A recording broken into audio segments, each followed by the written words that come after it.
안녕하세요. 한국경제TV 파트너 김준호입니다. 네, 오늘은 시장 자정력에 대해서 설명을 드릴 건데요. 요거를 쉽게 한 번 더 풀어본다 그러면 평균획이라고 보시면 될 것 같습니다. 많이 오른 거는 그만큼 평균으로 떨어지고 많이 내린 거는 그만큼 평균만큼 올라온다라는 건데요. 실제로 그랬는지 지난 우리 시장의 역사와 최근 시장을 비교해 보면서 우리가 현재 시장을 이해하고 여기에 대한 어떠한 알맞은 전략을 쓸 건지에 대해서 함께 살펴보도록 하겠습니다. 네, 보시면은 코로나 전후로 지금 차트를 갖고 왔는데요. 보시다시피 이전에는 하락을 맞고 이렇게 급격히 떨어졌습니다. 옆에 있는 표는 뭐냐? 옆에 있는 표는 보면은 이 검은색이 지수고요.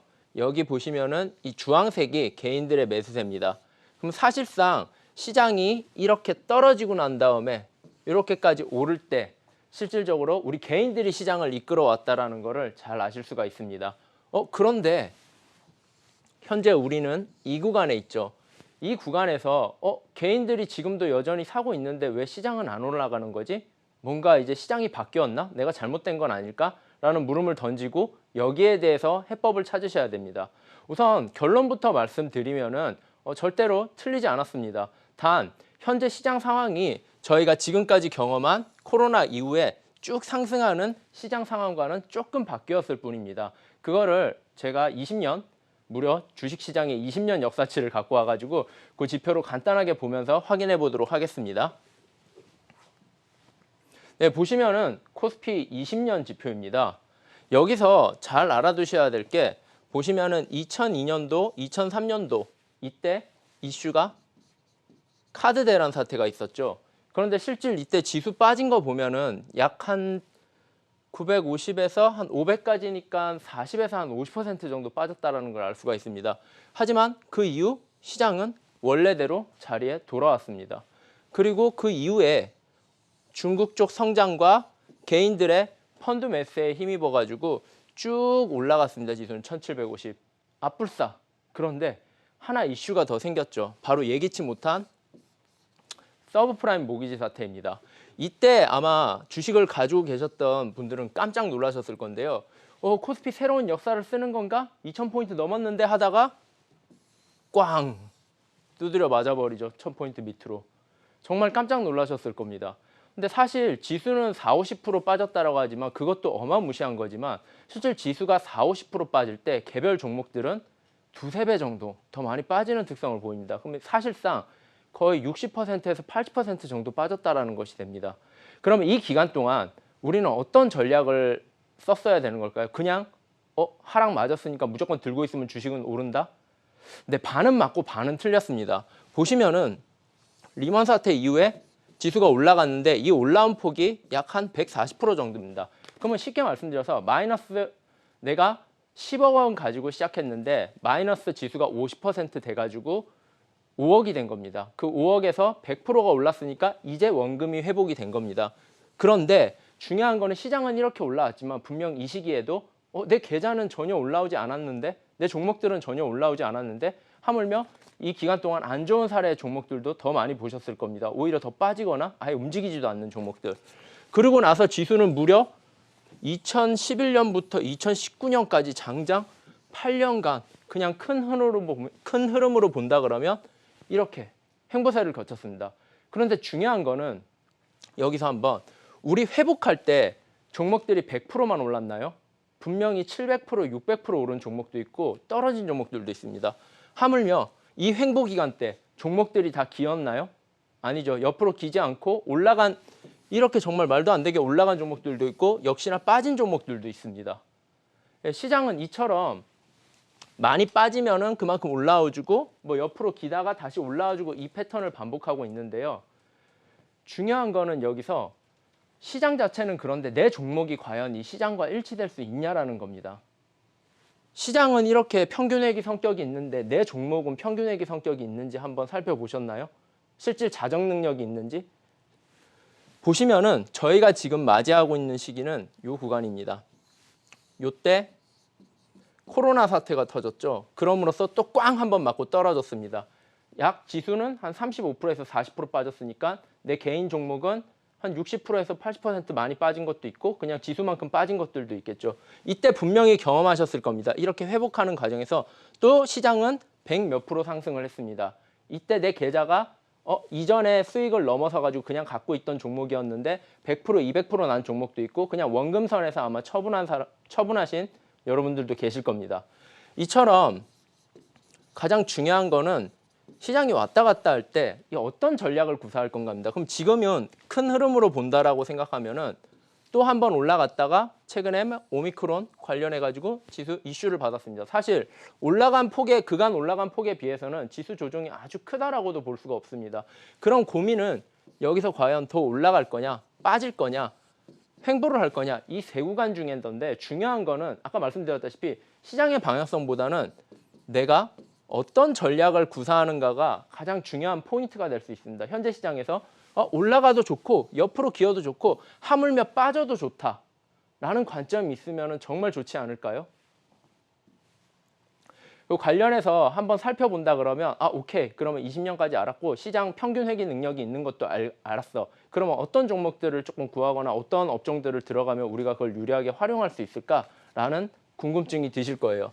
사실 우리는 위기 극복 잠재력이 지금 상단부 코로나19가 터지고 V자로 반등하는 과정에서 이런 극복 능력이 있구나. 그리고 앞서 리먼 사태라든가 카드 대란 사태에서도 이런 우리는 극복 능력이 있구나. 실제 주가가 많이 빠지면 사야겠다라는 거를 학습이 된 상태입니다. 그러면 현재 조정에서 더 올라갈 수도 있고 더 빠질 수도 있는데 계속 이 오미크론이 한 번씩 될 만하면 발목을 잡고 하는데 이미 이거는 가시화된 위험이죠. 사실 주식시장에서 제일 싫어하는 거는 불투명하고 보이지 않는 숨어있는 리스크들인데 이렇게 가시화된 거는 이미 시장이 반영했다라고 봅니다. 더욱이 최근에 뉴스라든가 살펴보시면 아시겠지만 영향력 자체가 그렇게 심각하지 않다. 우린 이걸 잘 넘겨낼 거다. 이러면서 넘어가고 있습니다. 그런데 이런 상황에서 제가 첫 번째 장표에 보여드린 대로 지금까지 코로나19 이후에 수급을 이끈 건 개인이었습니다. 지금도 마찬가지고요. 그런데 현재 고객 예탁금이 아직 약 63조 원이나 있습니다. 이게 3분의 1 수준으로 떨어지지 않는 이상 우리는 언제든지 지수 자체를 다시 한번 쉬었다가 올릴 수 있다는 거죠. 네, 그런데 여기에 대해서 그러면 만약에 지수가 올라간다 그러면 어떤 업종에 노출시키는 게 맞는 건지 한번 생각을 해보셨나요? 노출시키고 싶은데 불안한 게 있어.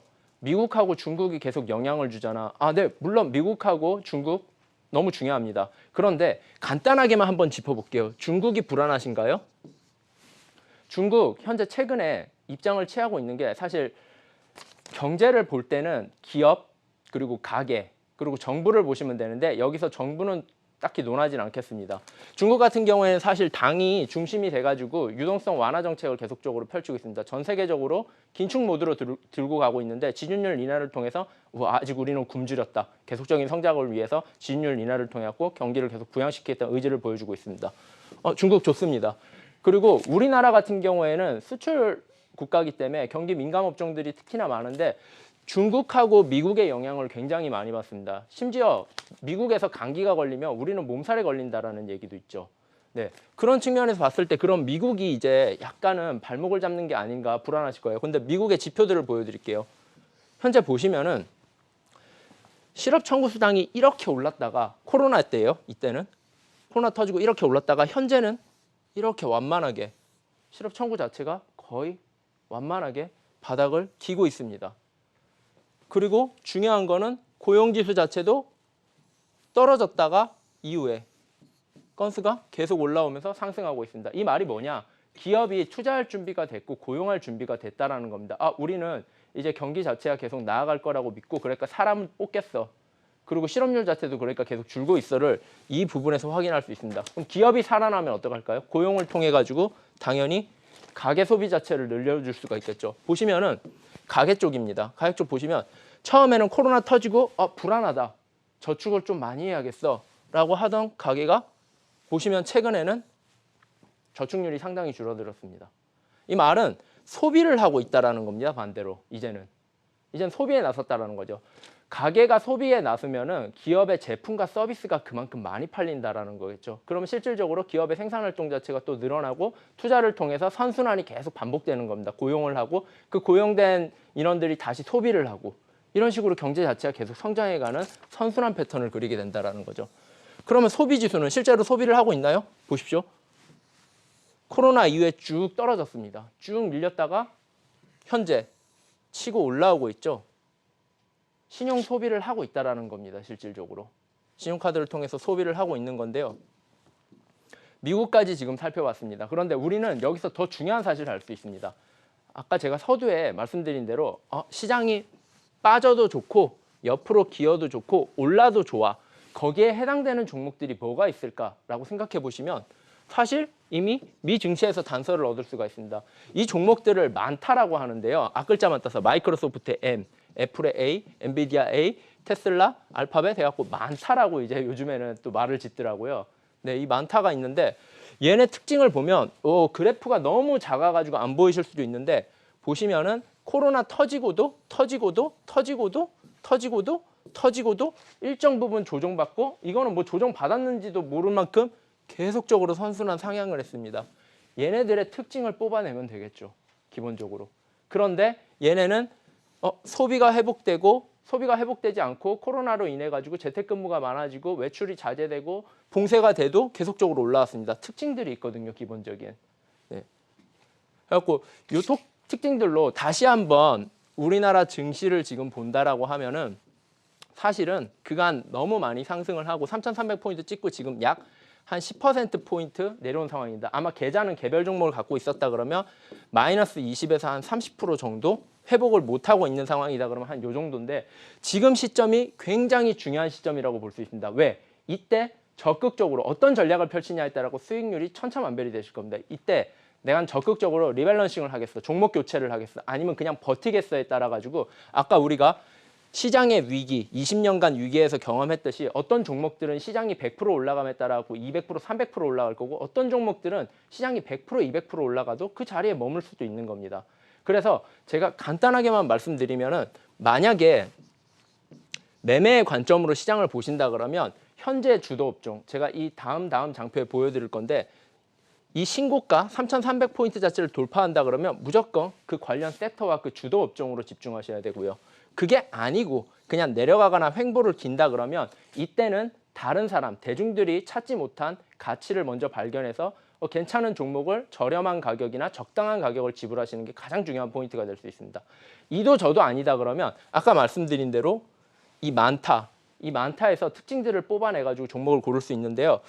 주어진 시간 대비해갖고 제가 준비한 양이 많다 보니까 혹시나 제가 이 시간에 다 설명을 못 드리는 내용에 대해서는 이 강의 끝나고 바로 이제 특강으로 이어가지고 설명을 드리는데 한국경제TV 모바일이나 PC로 검색하셔가지고 들어오시면은 제 사진이 저렇게 떠 있을 겁니다. 그럼 사진을 클릭하시고 지금 들어오셔도 됩니다. 들어오시면은 제가 이 방송 끝나고 바로 달려가 가지고 요기에 대한 특징들과 그리고 관련 종목 그리고 이거보다 더 중요한 건 사실 이번 달에 꼭 준비를 하셔야 되는 게 있습니다. 2022년 맞이하기 전에 정말 우리가 버려야 될 종목들이 있다고요. 그 버려야 될 종목들의 특징에 대해서 살펴볼 건데요. 사실 이게 가장 중요한 포인트라고 볼 수가 있습니다. 왜?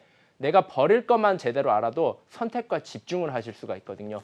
네, 그런 측면에서 어쨌든 우리 코스피 지수를 다시 보신다 그러면 전략이 굉장히 중요하다. 하지만 앞에 설명드린 제가 분명히 이 장표에서 이런 특징들, 섹터 정리해 드릴 건데 이런 거를 고르셨다 해도 아마 고민이 많으실 거예요. 왜냐 그러면 자 이거 오늘 업종 갖고 왔는데 전자제품 핸드셋 5%, 2% 올랐는데 여기서 중요한 숫자가 뭐냐 그러면 예를 들어서 전자제품 17개 기업이 속하고 있는데 상승이 10개고 하락이 7개라는 겁니다. 자, 이게 그겁니다. 업종은 비록 올라가서 지수 자체를 올려줬지만 실제 내가 이 10개에 해당이 안 되고 7개에 해당되고 있으면 난 철저히 시장에서 소외받고 있다는 겁니다. 이 말이 뭐냐 그러면 앞으로의 시장이 어떻게든 나는 계속 소외받을 수가 있다는 거죠. 그러면 이 인기 업종을 따라가야 되는 건가? 이런 고민이 드실 거예요. 아니에요. 주도 업종을 따라가셔도 되고요. 본인만의 가치 전략이 있으면 그 전략을 추가하시면 됩니다. 그때는 버티기 힘이 굉장히 중요하고 가격이 싸졌을 때 이거를 얼마나 더 살 수 있는 용기가 더 중요한 겁니다. 그래서 시장은 보통 이 경험 많이 들어보셨을 거예요. 보통 공포에 사고, 탐욕에 팔아라. 그거를 사실 말은 쉬운데 실제로 행하기는 굉장히 어렵습니다. 왜? 눈에 당장 가격은 보이는데 가격이 떨어지는 건 보이는데 이 가치는 안 보이시거든요. 그래서 쉽게 살 수 없습니다. 그냥 가격만 보고. 왜 더 떨어질 것 같거든요. 이런 부분 때문에. 다른 거는 혹시 다르나요? 다른 것도 마찬가지입니다. 예를 들어서 디스플레이 85개 업체가 있는데 그중에 오늘 48개가 올랐고 24개가 하락했고 13개가 보합입니다. 자, 만약에 저 상승 안에 못 들었다 그러면 내가 핫한 업종, 핫한 어떤 테마 이런 데 들어가 있더라도 철저하게 소외를 당한다라는 겁니다. 그래서 계속 강조드리지만 시장 방향성보다는 지금은 어떤 전략을 가지고 올바르게 내 그 길을 선택과 집중할 건가가 중요한 시기입니다. 그리고 아닌 종목은 과감하게 도려내실 수도 있어야 됩니다. 네, 그런 측면에서 보면은 만약에 그럼에도 불구하고 난 주도주를 조금 빨리빨리 매매를 진행하고 싶다. 그런 종목들의 수혜를 받고 싶다. 그러면 최근에 증시 키워드 업종 순환을 보시면 됩니다. 다 보시면은 신성장 사업군으로 계속적인 성장세가 크게 기대되는 업종군들입니다. 여기서 무엇보다 가격이 적당하거나 저렴한 종목을 고를 수 있으면 더 좋겠죠. 그럴 때는 시장 상승, 보합, 하락할 때 편안하겠죠, 다소. 다른 엉뚱한 데서 헤매는 것보다는. 그런데 이 전략을 굳이 안 취하셔도 됩니다. 왜? 제가 이 거래량 지표 갖고 왔는데 시장 코스피 기준으로 봤을 때 거래대금 자체가 현저히 줄어들고 있습니다. 이 말이 뭐냐? 투자의 관점에서 저평가된 종목들, 굉장히 우량한 종목들이 많다라는 겁니다. 자, 우리 투자의 목적은 그냥 한 번 벌고 영원히 시장을 떠나는 게 아닙니다. 뭐다? 지속적인 수익력. 내 계좌를 지속적으로 복리 효과로 부를 수 있는 수익 자체를 내기 위해서 우린 투자를 하고 있는 거지. 그냥 시장이 최저점일 때 들어왔다 최고점에 팔고 나가겠다 이런 허무맹랑한 생각을 하시는 게 아니잖아요. 기본적으로 이번에 한 번 먹고 난 영원히 주식시장에 안 들어오겠어 이런 게 아니라 그러면 우리의 목표는 지속적인 수익이 돼야 된답니다. 그러면 중요한 게 뭐냐? 이렇게 거래대금이 줄어들고 있다라는 말은 결국 대중은 현재 시장에 큰 관심이 없다. 점점 떨어지고 있다. 그 말인 즉슨 정말 좋은 종목도 괜찮은 가격에 살 수 있는 여건 자체가 계속 널리고 있다는 겁니다. 그래서 핫한 매매를 하셔도 좋겠지만 여기에서 남들이 안 보는 가치에 대한 투자를 하셔도 굉장히 좋은 시점이라는 거죠. 네, 코스닥 역시 마찬가지입니다. 떨어지고는 있으나 그래도 코스닥은 성장 산업군이 많다 보니까 크게 떨어지지 않고 어떻게 보면 매매 측면에서는 그렇기 때문에 코스닥에 머물면서 상당 부분 더 수혜를 받을 수 있다는 것도 이런 거래대금에서 추정해 볼 수 있습니다. 그래서 강조드리고자 하는 건 무엇보다 개별 종목 선별이 중요한 시점이고요. 전략이 중요한 시점입니다. 그래서 그 전략에 대해서 사실 이 업종에 대해서 제가 앞선 시장 한수 시간에도 한번 언급을 드렸는데요. 여기서 어떤 종목을 뽑아내는가도 중요하지만 어떤 전략을 갖고 가고 있는가도 굉장히 중요합니다. 그것을 오늘 요 특강 지금 이제 마무리하고 바로 달려가서 그 상세 부분 조금 더 설명을 드리고요. 그것보다 더 중요한 올해 내가 정리하고 관리해야 될 종목 기준에 대해서 알아보고 올해 정리하고 2022년도는 새로운 마음으로 시장의 상승과 함께 아니면은 시장은 횡보 하락하더라도 내 종목은 갈 수 있는 행복한 상황을 만드는 오늘 하루가 되시기를 바랍니다. 네, 이상 한국경제TV 파트너 김준호였습니다. 감사합니다.